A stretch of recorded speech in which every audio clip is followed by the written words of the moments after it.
Muy buenas a todos, sean bienvenidos a Mundo Clínico. En el video de hoy les vamos a hablar sobre preeclampsia e hipertensión gestacional. Empezamos definiendo la preeclampsia. La preeclampsia, desde un punto de vista fisiopatológico, es un trastorno multisistémico del embarazo que causa grados variables de mala perfusión placentaria, con liberación de factores solubles a la circulación. Estos factores causan lesión del endotelio vascular materno, lo que conduce a hipertensión después de las 20 semanas de gestación, que puede acompañarse con o sin proteinuria y lesión multiorgánica. Afecta del 2 al 8% de las embarazadas y es causa importante de mortalidad y morbilidad materna y perinatal. Causa efectos maternos adversos inmediatos, como el deterioro de los sistemas hepatorrenal y de coagulación. Si no se trata a tiempo, puede evolucionar a edema pulmonar, eclampsia, lesión cerebral e incluso la muerte. Se asocia con un mayor riesgo de enfermedades cardiovasculares y crónicas a largo plazo, tanto en madres como en hijos de la embarazada. Desde un punto de vista clínico, la preeclampsia es el estado de hipertensión arterial que ocurre durante el embarazo, parto y puerperio, y se clasifica entre grandes grupos. El primero es hipertensión crónica, el segundo es hipertensión gestacional y el tercero es preeclampsia y eclampsia. A continuación vamos a adentrarnos en cada uno de estos tres grupos, siendo el primero el grupo de la hipertensión crónica. Se considera hipertensión crónica cuando encontramos cifras de tensión arterial mayores o iguales a 140 milímetros de mercurio en la sistólica y 90 milímetros de mercurio en la diastólica, antes del embarazo o antes de las 20 semanas de gestación. O sea que la mujer tuvo un diagnóstico previo a las 20 semanas de gestación. Esta hipertensión se clasifica según la American Heart Association de 2025, la AHA, en 4 grupos. Tensión arterial normal, que tiene valores de sistólica menores a 120 y diastólica menores a 80. La tensión arterial elevada, que según la nueva guía de 2025, ahora va de 120 a 129 en la sistólica y menor a 80 milímetros de mercurio en la diastólica. La hipertensión estadio 1 va de 130 a 139 y de 80 a 89. Y la hipertensión estadio 2 es una tensión arterial sistólica mayor a 140 milímetros de mercurio y una diastólica mayor a 90 milímetros de mercurio. Pasando al siguiente grupo de clasificación, encontramos la hipertensión gestacional. En esta encontramos cifras de tensión arterial menores a 140 milímetros de mercurio en la sistólica y 90 milímetros de mercurio en la diastólica, de nueva aparición después de las 20 semanas de gestación, sin proteinuria y sin otros signos de preeclampsia con criterios de severidad. Estos signos los vamos a ver más adelante. Lo importante aquí es saber que la hipertensión se considera hipertensión gestacional si aparece después de las 20 semanas en una paciente embarazada. O sea que no tuvo hipertensión antes de las 20 semanas, sino que es de nueva aparición. Dicha hipertensión no tiene proteinuria ni otros signos de preeclampsia. Y habiendo mencionado preeclampsia, pasamos al último grupo de la clasificación, que es preeclampsia-eclampsia. En este grupo encontramos cifras de tensión arterial mayores o iguales a 140 en la sistólica y 90 en la diastólica después de las 20 semanas de gestación, al igual que la hipertensión gestacional después de las 20 semanas de gestación, con o sin proteinuria, y evidencia de compromiso de órganos diana, incluidos síntomas del sistema nervioso central, como pueden ser una encefalopatía hipertensiva, edema pulmonar, trombocitopenia, lesión renal o disfunción hepática. Acá hay que hacer un breve paréntesis, debido a que la proteinuria grave, o sea, valores mayores a 5 gramos en orina en 24 horas, ya no se considera una característica severa de preeclampsia.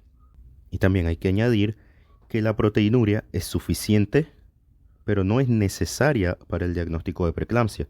O sea que si en una hipertensión gestacional aparece proteinuria, ya la clasificamos como preeclampsia. Pero si no aparece proteinuria, pero aparecen otros signos de preeclampsia, aunque no tengamos proteinuria, debemos clasificarla como preeclampsia. Habiendo hablado de estos tres grupos, podemos pasar a mencionar una de las complicaciones más temidas de la preeclampsia. En este caso es el síndrome de HELLP. ¿Qué es el síndrome de HELLP? Es una complicación obstétrica grave y potencialmente mortal. Es una de las variantes más temidas y comunes de la preeclampsia y ocurre generalmente en el tercer trimestre. Su nombre, HELP, es un acrónimo de sus 3 complicaciones clínicas en inglés. La H para hemólisis. Esto se puede manifestar como una hiperbilirrubinemia indirecta, una aptoglobina sérica bajas o un lactato marcadamente elevado. La EL para enzimas hepáticas, en este caso elevadas, generalmente ALT y AST, 2 veces por encima de sus valores normales. Y la LP para disminución de plaquetas. Acá vamos a encontrar una trombocitopenia marcada con valores inferiores a 100.000 por milímetro cúbico.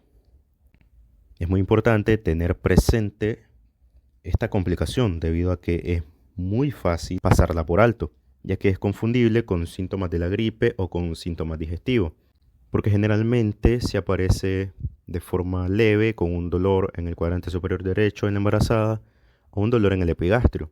También puede presentar náuseas y vómitos, malestar general o un dolor de cabeza que no mejora con fármacos.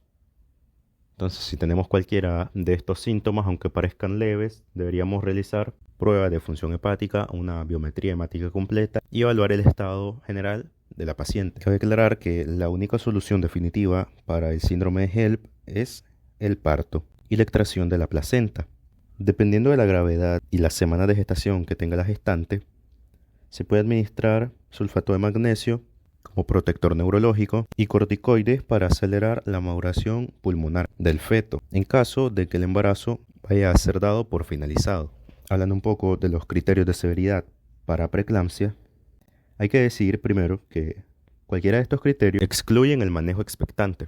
O sea que si tenemos cualquiera de estos criterios, vamos a dar un manejo farmacológico y dirigido a cada paciente.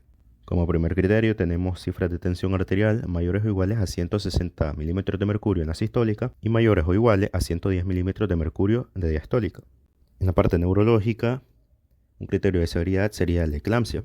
Sin embargo, también podemos encontrar datos de encefalopatía hipertensiva, como alteraciones del estado de conciencia, ceguera, estocoma visual persistente o cefalea intensa que no responde al tratamiento. En el apartado cardiopulmonar podemos encontrar edema pulmonar, síndrome pleural intersticial y disminución de la saturación de oxígeno, por debajo del 94%. En el apartado renal podemos encontrarnos con una oliguria, con valores menores a 80 mililitros en 4 horas, y una creatinina mayor o igual a 1.1 miligramos por decilitro. En el sistema hematológico podemos encontrar cifras de plaquetas menores a 100.000 milímetros cúbicos. Podemos encontrarnos con coagulopatías compatibles con síndrome de HELP o un aumento del lactato de deshidrogenasa por encima de 600 unidades por litro. En el sistema hepático podemos encontrar valores de enzimas hepáticas elevadas, especialmente de ALT y AST, 2 veces por encima del valor normal. También podemos encontrar un dolor en epigastrio severo. Y hablando un poco del feto, podemos encontrarnos con un compromiso fetal grave o con muerte fetal. Y desde el punto ginecológico, un desprendimiento de placenta. Y habiendo hablado de la preeclampsia, hay que hablar también de la eclampsia, que es a donde se dirigen las pacientes embarazadas si nosotros no damos un tratamiento adecuado y a tiempo. La eclampsia es la aparición de una o más convulsiones tónico-clónicas en embarazadas con preeclampsia y que éstas no estén relacionadas con otras afecciones médicas en la mujer. Es una de las complicaciones agudas más graves del embarazo y una variable de la preeclampsia severa y conlleva a una alta morbimortalidad tanto materna como perinatal. Por esto es importante dar un tratamiento adecuado y a tiempo a las pacientes diagnosticadas con preeclampsia.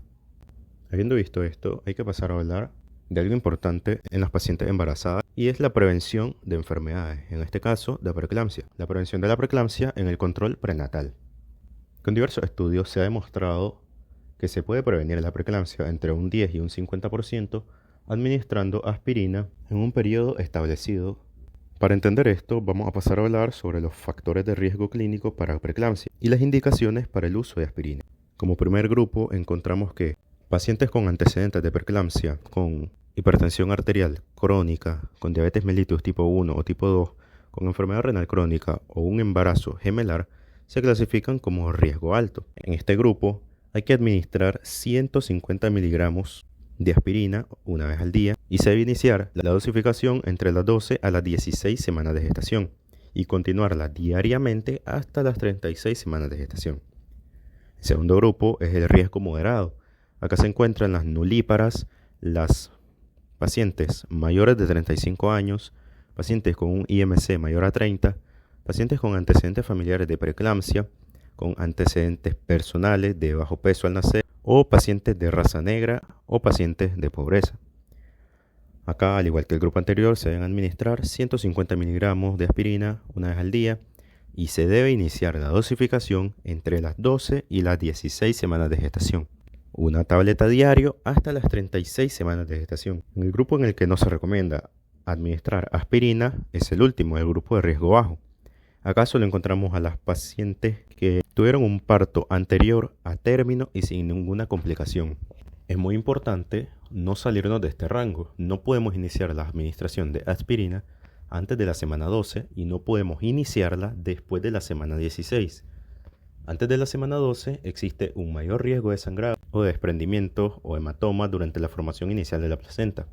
Y después de la semana 16 no tiene sentido administrarla debido a que ya no puede cambiar la aspirina la estructura de los vasos sanguíneos de la placenta. O sea que lo correcto es apegarnos e iniciar la aspirina entre la semana 12 y 16 y terminarla hasta la semana 36. Antes de pasar a hablar de los fármacos que se usan en preeclampsia, hay que dejar claro los fármacos que no se usan en preeclampsia. Primero que nada, ningún antihipertensivo es teratógeno comprobado, pero algunos se asocian con fetotoxicidad. Iniciando tenemos el atenolol, un betabloqueante cardioselectivo. Este puede reducir la velocidad de crecimiento fetal. Y los dos grupos principales de fármacos que no se deben utilizar son los IECA y los ARA2, que son muy comunes en pacientes con hipertensión crónica, puesto que son recomendación C y recomendación D de la FDA. Aunque no parezcan ser teratógenos, pueden producir abortos espontáneos, restricción del crecimiento fetal y morbilidad neonatal. Incluso si se suspende el medicamento al comienzo del embarazo. O sea que si una persona está planeando quedar embarazada, la buena consejería sería decirle que debe suspender estos fármacos y acercarse a un ginecólogo para que le cambie la medicación antihipertensiva. Habiendo hablado de todo esto, ya podemos pasar a hablar de la terapia antihipertensiva. Acá no hay mucho en donde perderse, ya que el labetalol es el fármaco de primera elección. La meta es lograr mantener cifras por debajo de 130 en la sistólica y por debajo de 80 en la diastólica. Y la primera línea de tratamiento, como ya mencionamos, es el labetalol oral. Sin embargo, también tenemos otros fármacos como nifedipina o metildopa. En caso de hipertensión severa, o sea, cifras por encima de 160 y 110, podemos administrar labetalol intravenoso, nifedipina oral o hidralazina intravenosa.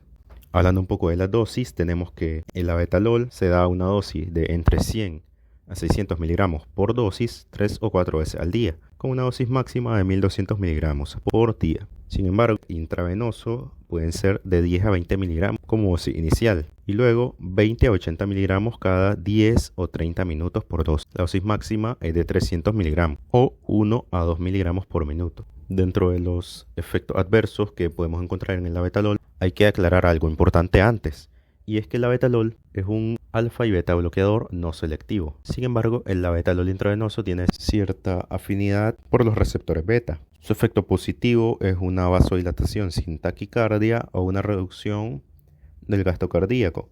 Sin embargo, no debe usarse en pacientes que presenten asma moderado o asma grave, ya que puede aumentar el riesgo de bradicardia e hipoglucemia neonatal. El siguiente fármaco es la nifedipina. Acá la dosis es de 10 a 40 miligramos vía oral y debe repetirse en 30 minutos, si hace falta. Luego se pueden administrar de 10 a 30 miligramos cada 6 a 12 horas al día. Los efectos adversos son que puede presentar taquicardia o cefalea intensa. La dosis máxima en 24 horas es de 120 miligramos. El tercer grupo de fármacos antihipertensivos en preeclampsia es la hidralazina. Acá se administran 5 miligramos intravenoso o intramuscular o 5 a 10 miligramos intravenoso cada 20 a 40 minutos. La dosis máxima de hidralazina es de 20 miligramos o en infusión continua de 0.5 a 10 miligramos por hora. Los efectos adversos de la hidralazina pueden ser hipotensión, cefalea o trazados anormales en el electrocardiograma. Y el siguiente grupo de fármacos es el metildopa, conocido también como alfa-metildopa, porque tiene afinidad por los receptores alfa en el corazón. La dosis es de 250 a 750 miligramos por dosis 3 veces al día. La dosis máxima en 24 horas es de 2500 miligramos. En caso de encontrarnos en un escenario de preeclampsia severa o eclampsia, el siguiente fármaco a administrar sería el sulfato de magnesio, que es un antagonista del calcio en el músculo liso. Este fármaco es superior a la fenitoína, al diazepam o a la nimodipina para la prevención de la eclampsia en mujeres con preeclampsia, y es recomendado seguir administrándolo 24 horas o incluso un poco más después del parto. La dosis inicial del sulfato de magnesio es de 4 a 6 gramos en 250 mililitros de solución salina al 0.09% intravenoso para 4 horas, a pasar de 10 a 20 minutos. La dosis de mantenimiento es 1 a 2 gramos por hora para 24 horas, o sea que pueden ser hasta 24 gramos de sulfato de magnesio. Sin embargo, es muy recomendado dividir o diluir 8 gramos en 250 cc de solución salina al 0.09 en infusión continua para 8 horas, a pasar 1 gramo por hora. Y esto prepararlo 3 veces al día para cumplir con las 24 horas. En resumen, la dosis de mantenimiento es 1 a 2 gramos por hora para 24 horas, pero se recomienda dividir la dosis en 3, 8 horas, 8 horas y 8 horas, para evitar que pase más del deseado y así evitar la intoxicación por sulfato de magnesio. Nada recomendado diluir el sulfato de magnesio en soluciones dextrosadas o soluciones glucosadas debido al mayor riesgo de edema cerebral. Y en caso de producirse una intoxicación por sulfato de magnesio, los efectos encontrados en la paciente serían pérdida en los reflejos rotulianos, una parálisis respiratoria o incluso un paro cardíaco, por lo que hay que tener a la mano siempre algo para revertir la intoxicación. En este caso es el gluconato de calcio al 10%. Esto hay que diluirlo en 10 cc de solución salina normal al 0.09% y pasarlo de 10 a 20 minutos. Eso fue todo por el video de hoy. Espero les haya sido de mucha utilidad. Muchas gracias por ver y hasta la próxima.